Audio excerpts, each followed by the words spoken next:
Good day! So today may bago na naman kaming kwento, this time together with some of our close high school friends. So pamamagitan ni Tin na balikbayan galing from Japan, in-invite niya kami para kami ay mag-dinner. Okay. Hi guys, thank you sa pagdawala ko si Julius Oh, thank you sa pagdating. Thank you sa pagdating. Nagpatawag ako ng bigay ko. Bakit? Para sa mga hindi makaka-attend. Oh, naka-video! Naka-video yan! Para sa mga walang balak mag-attend sa may reunion, nauna ako. Nandito yung mga organizer, hindi ka nahihiya!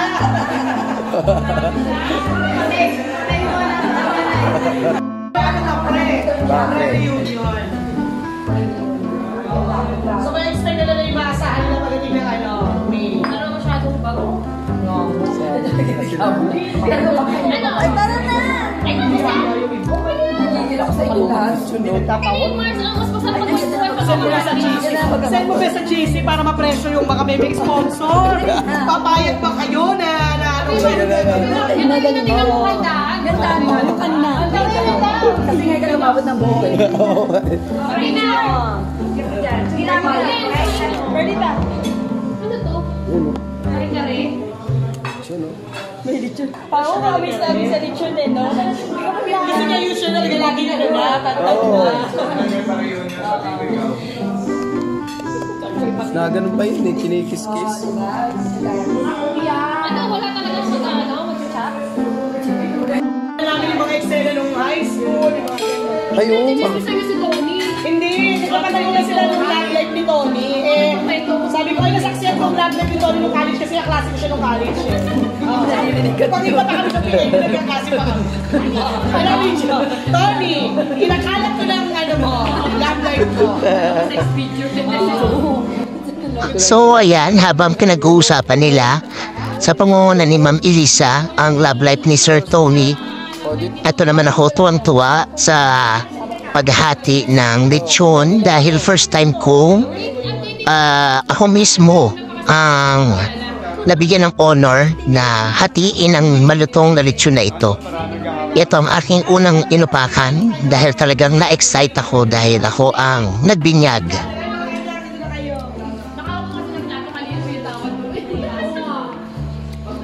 Sarap ni lechon. Sarap.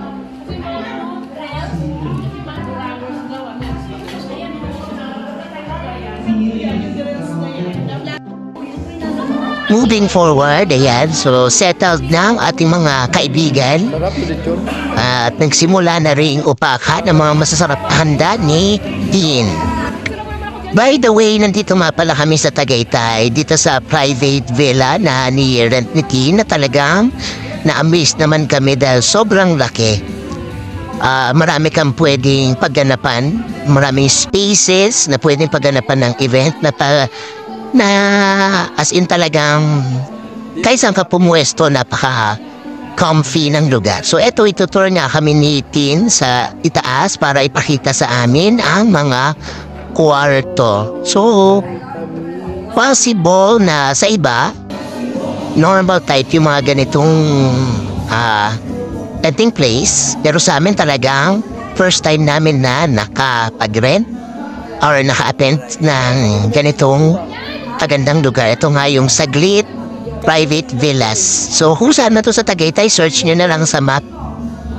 Pero bago ito mag-Starbucks na sa Tagaytay, so ayan no, kita nyo naman dito sa ground floor, meron agad sila mga entertainment area, yung sa pool, private pool, billiards. Dito pa lang pwede ka na talagang mag picture. Yung mga kwarto dito sa Saglit Private Villas ay dream room namin ni Jean. Ito yung mga pinapangarap namin na kwarto, CR na gusto sana namin mangyari sa aming bahay.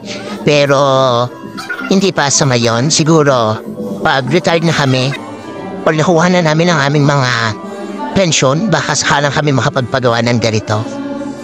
Yeah! So tuloy pa rin. Ayan, kita mo naman si Mrs. Tuwan-tuwa.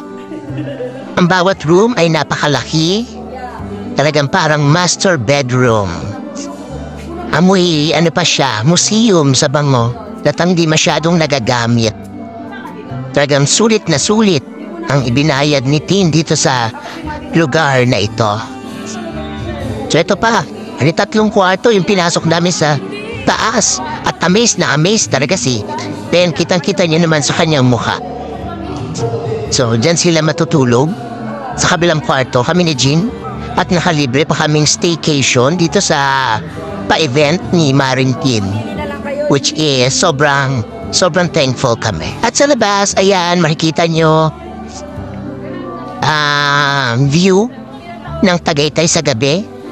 So ayan yung nasa baba ng saglit, private villa. Meron silang pool, pan-jacuzzi type. Hindi kami nakaligo kasi ang lamig ng time na yan. Pero ayan ang aming ibang mga classmates, nagkakwentuhan. Sa baba, sabi sa inyo, laki talaga ng spaces ng bawat floor pwede mag-event. So sa kabila, ayan ang Aroma Villa yata yun. Aroma. Hindi ko alam kung tama. Pero yan yun, kita niyo, meron din silang pool sa kabilang villa. Aisay. Aroma tsaka Aisay. Aroma tsaka Aisay eh.